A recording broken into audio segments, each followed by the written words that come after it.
tell it I am shit. Oh dear Lord, I'm sorry about that. Okay.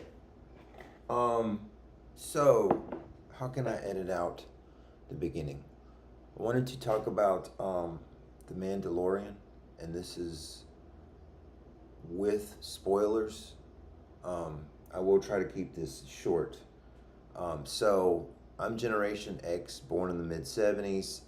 I remember seeing Return of the Jedi in 1983, and I remember these special editions coming out and seeing episode 4, special edition 5 times in the movie theater, episode 5, 4 or 5 times, same thing, Return of the Jedi. Some of the stuff was welcomed, mostly horrified, just horrified. Followed shortly by Jar Jar Binks in episode 1 coming out. Okay, there are amazing parts to the prequels. I'm not going to completely trash them. There's amazing parts. Darth Maul's amazing. The score to The Phantom Menace is arguably the best Star Wars score, and that pains my heart to even think that, because I grew up, my first record that I ever had as a kid, which my mom got me, or somebody got me, was the soundtrack to The Empire Strikes Back, which had a disco version on it as well. So very deeply affected by the music of Star Wars. That will relate to our Mandalorian review. Quick review with spoilers. I don't care much because, so I'm a hardcore fan of the original trilogy, a hardcore fan of Battlefront, Star Wars Battlefront, that came out in 2015 on PlayStation. Rogue One was amazing. Sometimes once every couple of months I put it in the middle of the movie and start watching it from there so the fleet can come out of hyperspace, and joyous music. The Mandalorian, I'll be honest, I was kind of impressed with The Mandalorian season 1, but season 2 brought me to tears. I was like, this is the greatest shit since Rogue One. Season 3 was okay. I enjoyed the first 3 episodes of The Acolyte. I don't have a problem with We Are Many. I don't have a problem with that. What I do have a problem with is regular ass looking dudes. Regular ass, highly forgettable dudes. All this build up to this Sith Lord, it's just like some Asian dude. Regular ass, that's so and so that lives across the street. You know, can I get a cup of sugar? Hello, you know. Please don't let your dog shit in my yard. Highly unremarkable. It's not the actor's fault. The actor did a great job.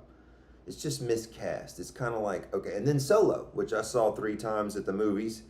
Just watched a piece of it again. I will sometimes listen to the soundtrack. I enjoy the movie. I think it's a good movie. But the Achilles heel, which ruins it, really, is, and Alden or Ehrenreich, whatever his name is an amazing actor. He is a highly skilled actor, more than competent. Just not the right, he just ain't the right one. He just ain't the right one. And so it's just miscast. Solo is highly miscast, but most of the stuff around him was pretty good. Pretty amazing. I really liked it. Could have been better? Yeah. But pretty freaking cool. I like early Lando. Lando needs his own movie. What's his name that played Lando? He's a musician. This is America. This is America. Okay, he did that shit. Childish Bambino, something like that. Amazing. He was perfectly cast. Perfectly cast.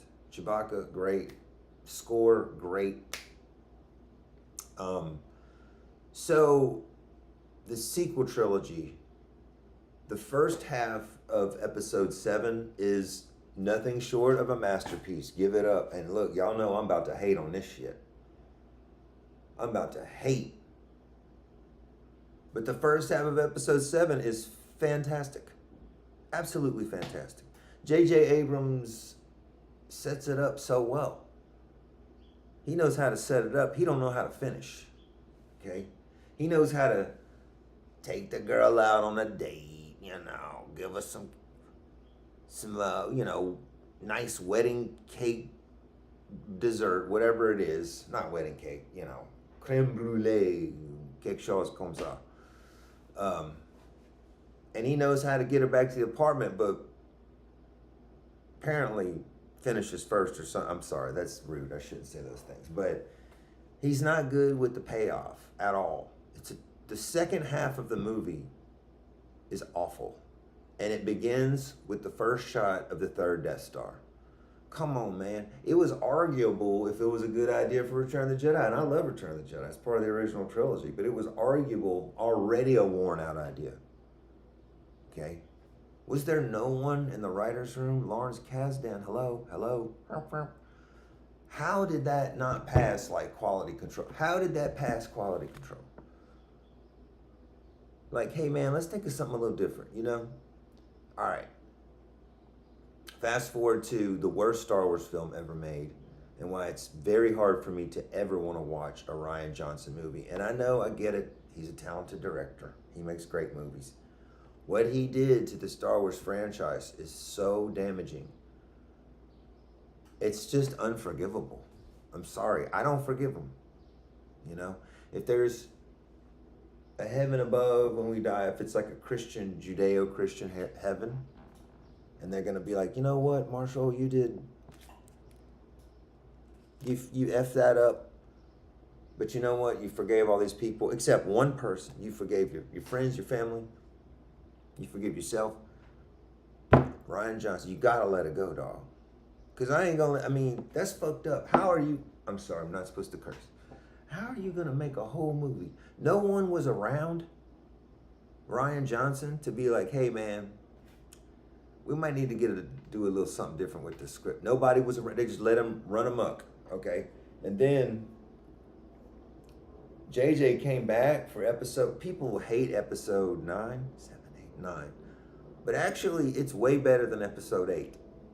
It's Palpatine, every moment the Palpatine on screen is amazing. I don't know what it is. We miss that old school Shakespearean trained acting.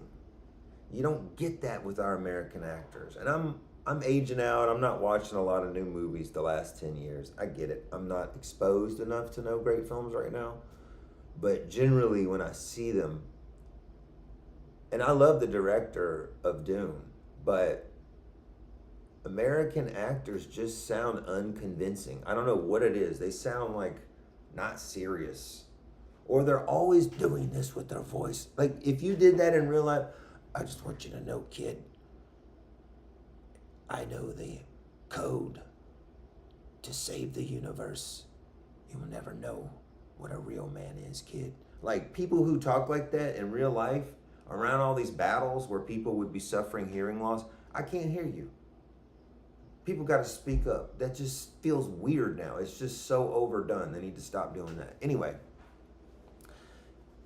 getting back to Star Wars, Episode 9, just like the prequels, had great moments, but generally kind of fails as a film overall. And that's how the prequel films are. There's amazing moments. Episode 3 is really the best of the prequels. It's got a really solid, good ending. That's a good wrap-up. JJ, take note. That's the overall plot of the prequels is amazing, and couldn't get any better. The overall plot, not the script, not the writing, not the editing and the directing. Marsha Lucas was missing. That's what made the original trilogy so timeless and unforgettable, despite not having more updated special effects. It was Marsha Lucas, a woman's touch. Movies need to be nurtured, just like our society, and so a woman's touch is needed. You should always have men, as advisors or co-writers or something, because it gets a little bit too, and that's what happened with this Mandalorian movie. It is just, it's basically a D&D adventure which is Dungeons and Dragons, or a Star Wars role-playing game adventure. Yes, I had all the books. I had all the books in the 80s and 90s, Star Wars role-playing game. Oh, sorry, what's the one with the girl with the two tails and she's Anakin's apprentice? Okay, Ahsoka. I didn't like that show. I'm sorry. We sat through one season. It's just her doing this, and then there's something missing from a lot of these episodes and the newer stuff. A lack of substance. It's almost like, and I'm sorry if this is wrong to say, made by people who don't have a story to tell, or made by people who have nothing to say other than Star Wars is cool. That's all they got to say. And I can go with that a long way, because I am a little bit like, Star Wars is awesome, man. Always will be. OT, baby. Okay, that goes a long way, but that don't take me to the end. You know, I drop out. It's like, hey, we need substance here. So let's get to the Mandalorian. Anyway, point of that was, my Star Wars heart has been broken so many times and just thrown around and spit on. I take anything. I'm just like, whatever. If it's a morsel, I'll celebrate. So, special effects. I love it. This is full of spoilers. Okay, I love Rhoda, I think it's Rhoda, the Hutt. Jabba's son. That was the best part to me. I could do a whole movie of that shit. I love seeing the Hutts, because you know what? All these new shows have one problem in common, except for the first 3 episodes of the Acolyte. Where's the aliens? It is so racist against Homo sapiens. How come the humans are the ones there's a peculiar lack of aliens. Oh, Mandalorian? We got you covered, baby. It is almost too much on this side of the scale, like full of aliens and robots and just weird shit. I thought that was great, and that saved the movie. Is just the pure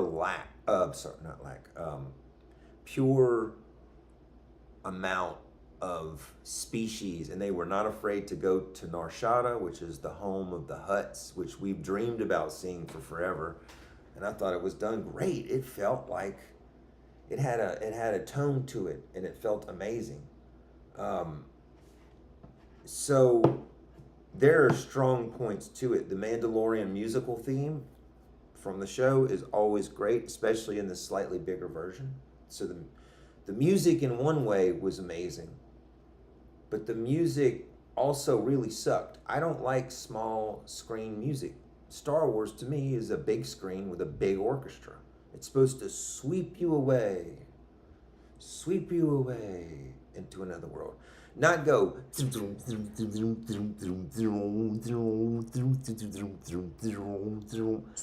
I don't understand. It's supposed. That's so unnerving. Oof. Je suis désolé. So it really lacked at times. It felt so small screen and so weirdly Earth-like, like.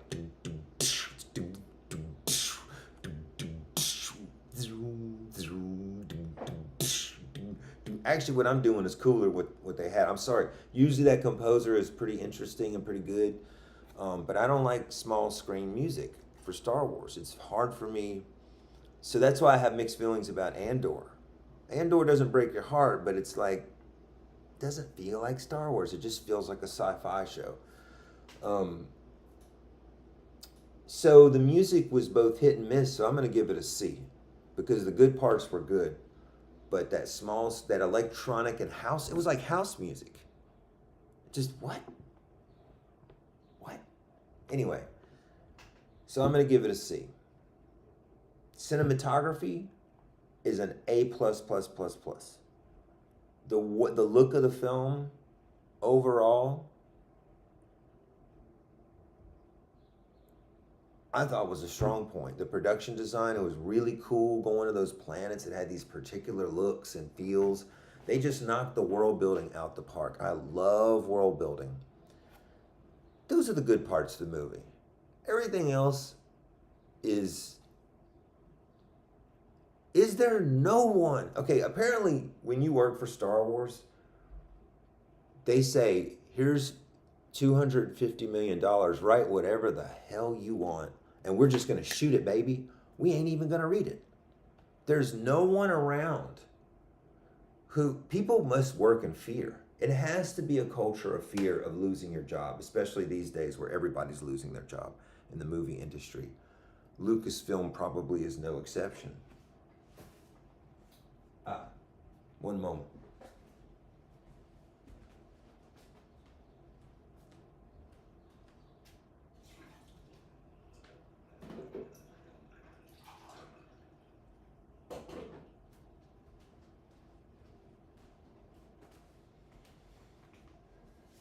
I'm an artist. This is a commission, and I'm gonna embellish these prints with airbrush.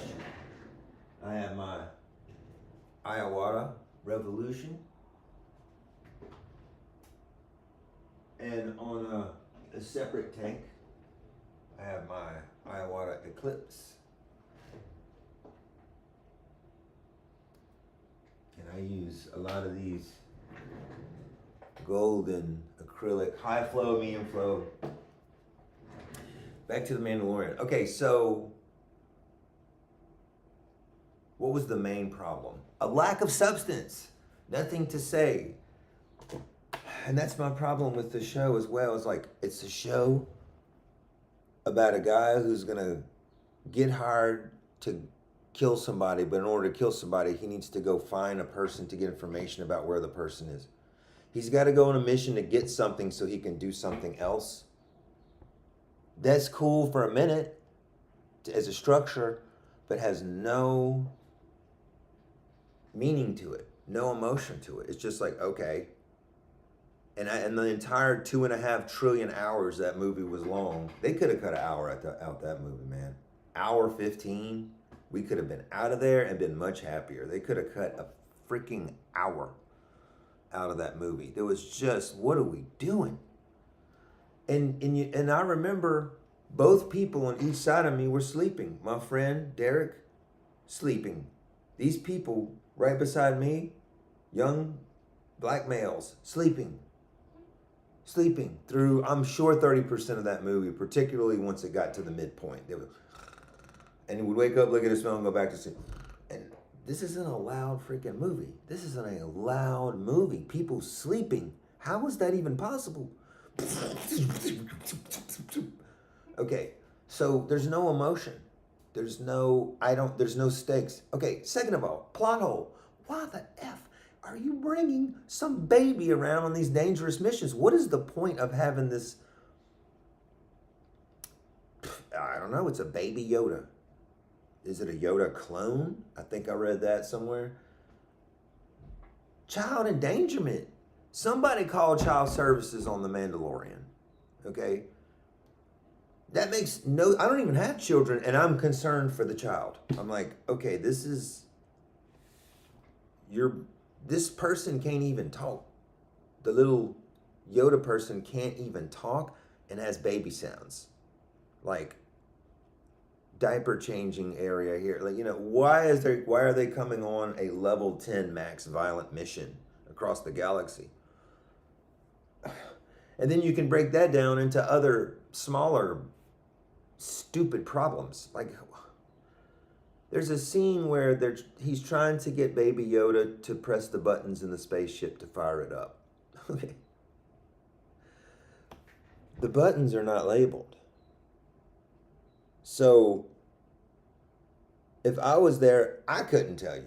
Is there no one in these? It has to be a culture of fear. That a script like that can just pass right on through all the departments and here's $250 million. It has to be people are so afraid of losing their jobs that they're not going to say anything. And that's probably started with the prequels. Because Marshall Lucas wasn't there to be like, George, this is stupid. You need to rewrite this whole goddamn scene. In fact, you need to cut a third of this movie out right now. It is stupid. We don't need to see child Anakin. That's retarded. Like, sorry, people get mad and drop the armor. So anyway, there's no woman checking any of this. It's obvious. Second of all, there's a lack of competent script writers with balls in Lucasfilm to be like, hey man, this script is really light. It's just a bunch of action constantly. All right, next thing, and this is a problem with the show with Mandalorian. He kills everybody and he does everything he's never hurt. He got one scratch in the movie. This dude's invincible. There's no stakes. If he's just gonna, stormtroopers are useless. Their armor's made of plastic.